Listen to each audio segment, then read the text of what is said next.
이번 시간에는 대한민국 참정권의 역사에 대해서 알아보고 모든 시민들이 평등하게 선거권을 보장받을 수 있는 관련 제도와 노력에 대해서 살펴보겠습니다. 네, 오늘 대통령 선거와 참정권에 대해 함께 이야기 나눠주실 분들 나오셨습니다. 대전대학교 글로벌 문화 콘텐츠학과 김종법 교수님 나오셨습니다. 네, 안녕하세요. 김종법입니다. 네, 박지훈 변호사님 함께합니다. 네, 박지훈입니다.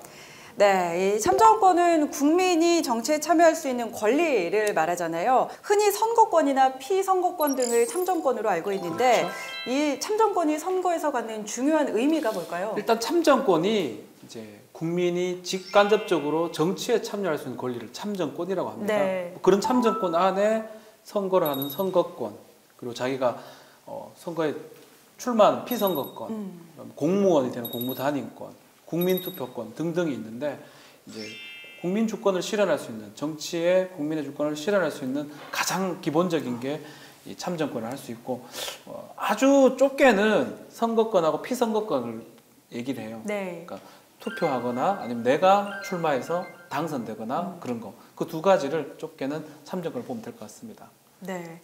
네, 그 변호사님이 이제 법적인 측면에서 정의를 잘 해주셨는데 이 부분은 사실 역사적인 배경이 조금 필요한 부분이 좀 있습니다. 이게 무슨 의미냐면 이 참정권이라고 하는 것이 어쨌든 민주주의의 가장 핵심적인 권리 중에 하나인데 만들어진 그 배경을 보면 영국 같은 경우에 이제 노동의 권리의 확장으로서 참정권이 기득권들이 노동자들에게 그 권리를 나눠주는 과정에서 참정권이 나온 것이고요. 그다음에 이제 적극적 자유라고 얘기하는데 사상의 자유부터 시작해서 행동하고 집회, 언론, 결사의 자유 이런 모든 것들이 또 완성된 민주주의 역사는 1789년에 있었던 프랑스 혁명이거든요.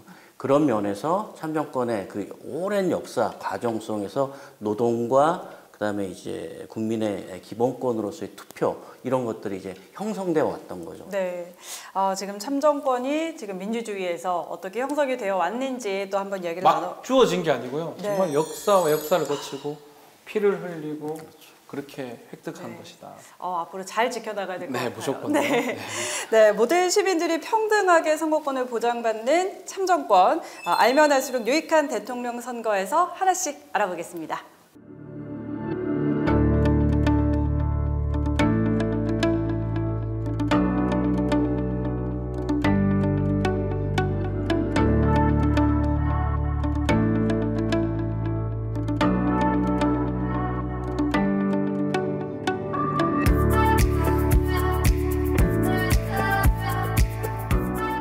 네, 우리나라 선거권은 1948년 정부 수립을 목적으로 50선거를 치르기 위해서 미 군정에서 법령을 정한 것이 최초라고 알고 있습니다. 이 법령에서 선거권은 국민으로서 만 21세에 달한 자라고 규정이 되어 있고요. 또 친일 부역한 자는 선거권을 박탈한다라고 명시가 되어 있거든요. 지금까지 대한민국 참정권은 어떻게 발전을 해왔을까요? 1948년 미 군정 법령에서 만든 것으로 출발한 것은 맞거든요. 네. 근데 이제 여기에는 이제 그 과정이나 또 이 행사는 역사 배경이 좀 필요합니다. 이제 네. 그 문제 중심으로 잠깐 말씀을 드리면 대한민국이라는 근대 국가 세운 게 1948년은 맞지만 그 이전에 조선 그다음에 일제 강점기 이 시기에 조선의 백성들은 사실은 왕을 선거로 뽑아 이런 생각을 하지 않았던 그런 민주주의의 이 선거권을 위해서는 민주 시민이라고 하는 것이 되게 중요하거든요. 이제 그 민주주의 핵심이 뭔지에 대한 교육도 중요하고, 그런데 그런 교육을 하나도 받지 않고 미 군정이 자기들의 방식대로 민주주의 헌법이라고 해서 모든 성인에게 투표권을 준 거죠. 네. 그러다 보니까 여기 이제 자료에도 나와 있지만 1948년 5월 10일 날 보통 선거를 처음에 했는데 등록 유권자의 95.5%입니다. 이 이야기는 무슨 뜻이냐면 아마도 제 생각엔 이 과정에서 내가 왕을 뽑는구나 하는 그런 선거라는 생각도 있을 것이고 매표를 할 수 있는 매감 매표라고 그러죠. 보통 이제 부정선거. 그래서 저희가 1950년대 60년대 선거를 고무신 선거, 막걸리 선거라고 하는 이유가 이제 그런 의미거든요. 그런 것들, 선거의 부정 가능성이 굉장히 높았고 사실은 대한민국 국민들, 유권자들은 그 선거라고 하는 참뜻의 의미를 제대로 알고 시작한 것 같지는 않다는 생각이 좀 듭니다. 또 눈에 띄었던 거는 이제 21세부터 가능하다. 네. 지금 18세입니다. 그렇죠. 그리고 친일 부역자는 제외한다. 그 부분이 좀 눈에 띄어요. 지금 같으면 불가능한 얘기입니다. 네네. 보통 선거기 때문에 모든 사람이 이제 국민이라면 가능한데 그때는 헌법이 이제 만들어지고 재헌 헌법이라고 하는데 네. 우리가 독립이 되고 그 상황이기 때문에 그런 어떤 규정이 좀 들어갔던 게 아닌가 생각이 들고 그래서 첫 선거라서 아마 많은 분들이 이렇게 투표에 좀 임했던 게 아닌가. 우리 헌법은 딱 그런 규정으로 돼 있어요. 네. 국민 주권이고 민주공화국이고 언론 출판의 자유, 네. 또 사유재산제 이런 기본 헌법으로 해가지고 그 중에 가장 중요한 것 중에 하나가 투표를 하는 선거권이 아니었나 생각이 듭니다. 네. 네, 이렇게 점점 선거권이 좀 확대가 되고 있는데 이번 대통령 선거가 이제 만 18세 청소년들이 처음으로 참여하는 대통령 선거잖아요. 그런 면에서 좀 의미가 있을 것 같아요. 중요하죠. 중요하죠. 그래서 아마 각 정당에서 각 후보들이 그 18세, 19세를 잡기 위해서 아마 그런 것 같고 지금 보면 예전 같으면 40대, 50대가 또 중간이니까 약간 이 선거판을 좌우지우지한다 그러면 지금은 보면 20, 30대, 특히 10대까지 상당히 신경을 써야 되지 않을까 생각이 듭니다. 이 사람들이 과연 어떤 마음을 갖고 있는지 누구한테 표를 줄지에 따라서 당락이 바뀐다라고 뭐 정당은 보고 있는 것 같아요. 네, 지금 말씀하셨지만 이제 10대, 18세, 19세인 네. 거죠. 딱 그 이 나이죠. 인원이 아마 유권자가 대략 한 50만에서 60만 사이일 겁니다. 네. 이게 이제 아직 그 명부나 정확하게 나오질 않아서 뭐라고 말씀드릴 수는 없지만 하여튼 추정해 보면 대충 그 정도 수치라고 얘기하거든요. 네. 그런데 이제 이 10대뿐이 아니라 이번 20대 대통령 선거는 뭐 변호사님 어떻게 생각할지 모르지만 적어도 제가 보는 관점에서는 20대, 30대의 그 어떤 캐스팅 보트 역할을 굉장히 중요하게 생각을 다들 하거든요. 이제 그 20대, 30대는 이제 틀린 말이 된 거죠. 10대, 20대, 30대가 돼야 되는 거죠. 네, 네. 그런 면에서 이번 대선은 10대와 20대, 30대의 선택이 굉장히 중요한 의미를 갖게 된 것입니다. 네, 네. 어떤 공약이 나올지에 대해서 그렇죠. 관심을 많이 네. 갖고 지켜봐야 될 것 약간 같아요. 4, 5, 6, 70대가 좀 정해져 있다면 네. 이제 좀 조금 어떻게 갈지 모르는 10대부터 10대, 20대, 30대 미래 세대 네, 네. 우리 대통령이잖아요. 그러니까 상당히 중요하다. 재밌을 것 같은데요. 재밌을 것 같아요. 네. 네, 그런데요. 그런 가운데 이제 장애를 갖고 있거나 뭐 고령이나 임신 등 거동이 불편한 분들도 계시잖아요.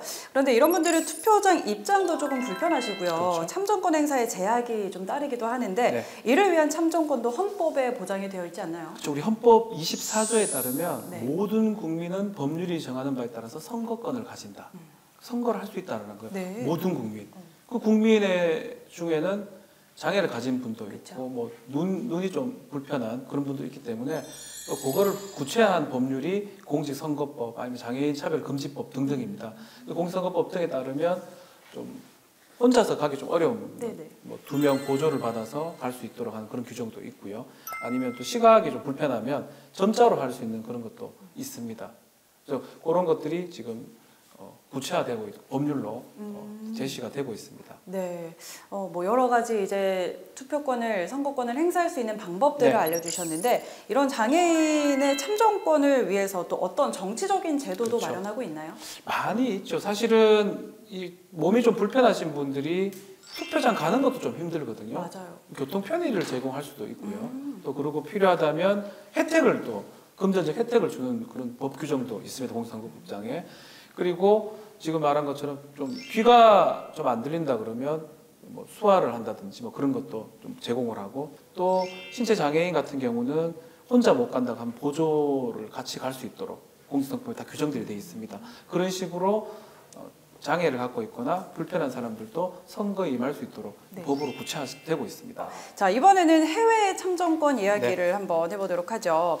최근에 세계 일부 지역에서는 이 소수민족에 대한 참정권 박탈이 사회적인 문제로 떠오르면서 뭐 국제사회라든지 인권단체로부터 정말 거센 비난을 많이 받았습니다. 선거에서 사회적 소수자를 보호하는 건 정말 기본적이면서도 그렇죠. 굉장히 중요한 일이잖아요. 이 사회적 소수자를 보호하는 해외 참정권의 사례가 있을까요? 있을까요? 네, 1965년도에 흑인의 투표권을 인정해주기 위해서 네. 미국서 이제 헌법 같은 걸 바꾸면서 당시 흑인들을 투표장에 아예 못 가도록 이제 하는 그런 방법도 있었고요. 네. 아니면 막 일부러 제도 바꾼다고 하는 경우도 있었고, 그걸 막기 위해서 투표권 보호법을 미국에서 만들었습니다. 그 이후에 계속 소수자한테 투표할 수 있는 걸 많이 주기 위해서 에스키모인들이 쓰는 언어도 쓸 수 있도록, 예컨 인디아노, 한국어도 마찬가지예요. 네네. 왜냐하면 미국은 다민족이고 다 언어 국가이기 때문에 소수 언어, 영어만 하는 게 아니고 다른 언어들도 뭐 통역을 한다든지 할 수 있는, 그러니까 소수자를 배려하기 위해서 계속적으로 미국이 법을 만들고 법을 변경시켰었습니다. 네, 교수님은? 저는 이제 유럽의 사례를 좀 말씀을 네네. 드려야 될 것 같은데요. 유럽은 오랫동안 민주주의 제도를 구체화시키는데 많은 노력을 했거든요. 네. 근데 이제 유럽의 경우는 지금 이 상황과 연계해서 보면 제일 큰 문제가 되는 게 난민과 이민 문제입니다. 유럽이 그 주변에 중동이나 북아프리카 이들 지역에 둘러싸여 있고 지중해를 통해서 쉽게 접근할 수 있기 때문에 난민과 이민이 굉장히 많은 지역 중에 하나입니다. 그러니까 유럽은 그런 면에서 그들도 사회 구성원으로서 우리하고는 좀 다릅니다. 우리는 국민의 기본권을 맞추는데 거기는 시민의 기본권을 맞춥니다. 시민권과 국민권은 좀 차이가 있거든요. 네. 시민이라고 하는 건 무슨 의미냐면 그 일정한 영역, 그러니까 국가의 테두리 안에서 혹은 그 지역에서 일정 기간 거주를 하게 되면 자동적으로 시민권을 줄 수도 있고 어떤 법적 절차를 통해서 시민권을 부여하기도 하거든요. 네. 그런 면에서 난민이나 이민자들도 가능하면 제도 안에서 참정권을 행사할 수 있도록 허용하는 추세가 유럽 국가들입니다. 이제 그런 면에서 우리도 이제 난민 문제가 큰 먼 나라 얘기가 아니고 사실 우리도 미래를 위해서는 다문화 사회 난민에 대한 어떤 그 만명권이라든지 여러 가지 것들에 대해서 법적인 뿐이 아니라 이 참여권 문제도 한번 고민해 볼 필요가 있습니다. 네, 이렇게 해외 사례들을 좀 살펴보니까 이 선거 제도에 따라서 이 참정권을 보장받는데도 조금씩은 차이가 있구나라는 생각이 좀 들고요. 그런데 우리나라는 모든 국민들이 정말 공평하게 한 표씩을 다 행사하잖아요. 다가오는 대선에서도 마찬가지겠죠? 모두 한 표씩 행사를 하고요. 단 한 표라도 많은 자가 대통령이 됩니다. 50% 넘을 필요 없고 네. 한 표라도 더 제일 많은 사람이 대통령에 당선이 되고 그것을 우리 국민들이 직접 손으로 뽑는 것이죠. 네, 좋습니다. 자, 그렇다면 이제 마지막으로 앞으로 우리 모든 국민들의 참정권을 보장하기 위해서 어떤 또 제도적 노력이 필요할까요? 참정권의 보통 선거 원칙 중에 하나라고 봐야 되는데 네. 일반적으로 많은 사람들이 투표소에 접근을 잘할 수 있도록 지금 그건 잘 돼 있습니다. 그렇지만 제외 국민 같은 경우는 네. 공간 투표를 해야 되기 때문에 잘 못 가는 경우도 있고요. 그것도 좀 보충이 돼야 되겠고 좀 사회적 약자라고 할 수 있는 장애인이라든지 시각 장애인이라든지 그런 사람들을 좀 보조할 수 있는 좀 더 강력한 수단이 좀 필요하지 않을까. 네네. 투표에 가고 싶어도 못 가는 사람들이 아직까지 존재하거든요. 그쵸. 그래서 그런 것들을 좀 고민을 좀 해봐야 되지 않을까 생각이 듭니다. 네, 좋습니다. 약자들까지 누구 하나 소외되지 않고 모두 다 투표권을 행사할 수 있는 제도적인 장치가 필요하다라고 말씀을 해주셨고 또 사회적인 분위기도 또 이런 제도 마련에 같이 나아갈 수 있는 그런 이야기도 함께 해주셨습니다. 네, 오늘 함께 해주신 두 분 고맙습니다. 감사합니다. 감사합니다.